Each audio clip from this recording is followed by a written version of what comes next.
Thank you, Shreya, for the introduction. 13.6 billion years ago, space and time itself came into existence from an event known as the Big Bang. Fast forward to today, and here I am talking about it. So more specifically, I'll be talking about cosmic inflation. So first, I'll motivate inflation. Why do we need it? We thought about this. And then I'll talk about how inflation works. So some of the models like old inflation and new inflation. And then I'll tell you what the current state of inflation is at present time. So let's just jump into it. What is the flatness problem? So the universe has some geometry to it. It could be closed, such that sphere, where if you have two parallel lines, they will always intersect. It could be open, such as the saddle right there. That means if I have a parallel line and a single point, I can draw infinitely many parallel lines, and so parallel lines will always diverge. And the universe could be flat, which means if I have a parallel line and a single point, I can always draw one and only one parallel line to that other parallel line. So it turns out that you can have many ways to be an open universe, just have very little stuff in the ocean. And you can have many ways to be a closed universe, just have a lot of stuff and the universe will be closed. But there's this very sweet spot where if the matter density matches the dark energy, then you would have a flat universe. So it turns out that our universe today is flat. We measured the angles of this triangle, and it turns out that it's 180 degrees, which means our universe is flat. Well, that must mean that all the way back to the Big Bang, the universe must have been extremely flat. How extreme, I hear you ask? Well, it's supposed to be fine-tuned to 1 part in 10 to the 62nd power.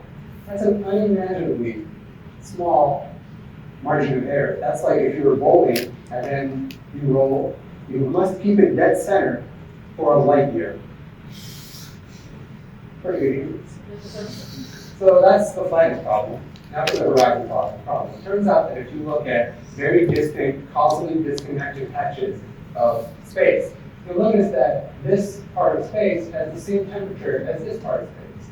But we know if two things are at the same temperature, they will probably have to interact to exchange energy, reach thermal equilibrium. Well, this is a problem because they can't interact, they're causally disconnected. Okay, so that's a big problem. How are these two patches of space at the same temperature even though they never interacted? Okay, so now we enter the solution, which is cosmic inflation. What inflation does is you go all the way to the Big Bang and you take a very tiny patch of space. How tiny? Really tiny, incredibly tiny. And then you expand that tiny space to 10 to the power 26 times its size in 10 to the negative 838 seconds. I'll let you ponder that. So what happens if I make that expansion? Well, first of all, since that tiny patch could be causally connected, things in it would equilibrate and you would end up with causally disconnected patches after expansion at the same temperature. Okay, we solved the horizon problem.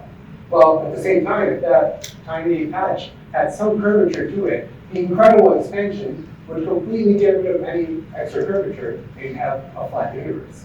So 2 problems solved with 1 idea. But now how do I model inflation? Well, there's a problem. And when I was looking up models for inflation, I noticed there's not 1, there's not 2, there's not 3, not 4, not 5, well, on and on and on and on. So many different models, nobody agrees what to do. In fact, here's a statement I pulled from Wiki out of context. The detailed particle physics mechanism responsible for inflation is unknown. So instead of giving you a precise model, I'm just going to look at the general idea of inflation. So let's look at old inflation. This is my man Alan Guth in 1979, and he proposed this model where you start with the inflaton field, think of a field like statistical field theory, and it's trapped in a false vacuum, so like supercooled water, for example. When this inflaton field is a false vacuum, inflation is occurring, right? The universe is expanding. But then we know inflation stops at some point, so I need a mechanism to stop it. And Guth said, okay, my inflaton field will quantum tunnel to the true vacuum, thereby you would end the inflationary era.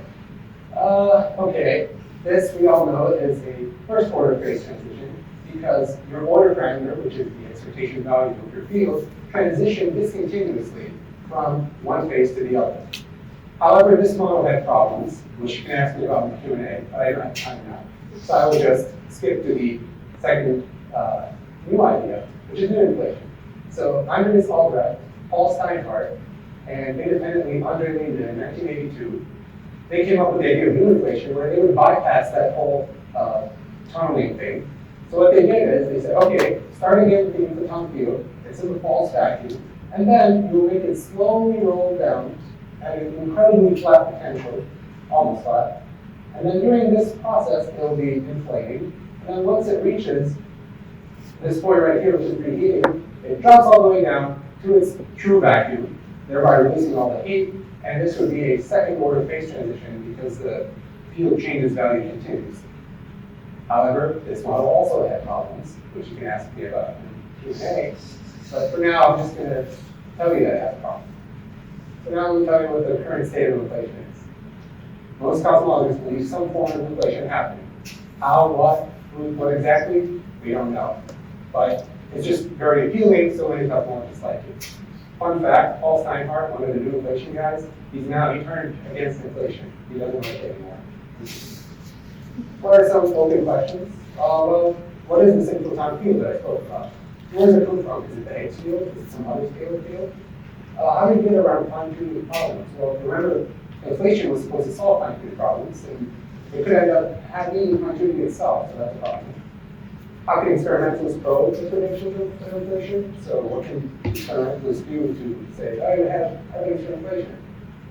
And then finally, does inflation imply a multiverse? And this is a very interesting idea, especially in outside circles, but it might have some scientific merit.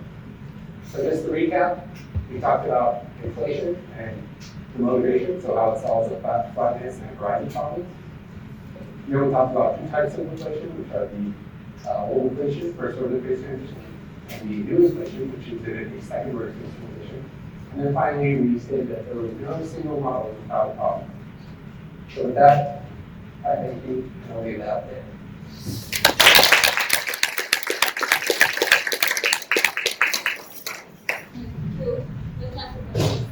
Yes, Bobby.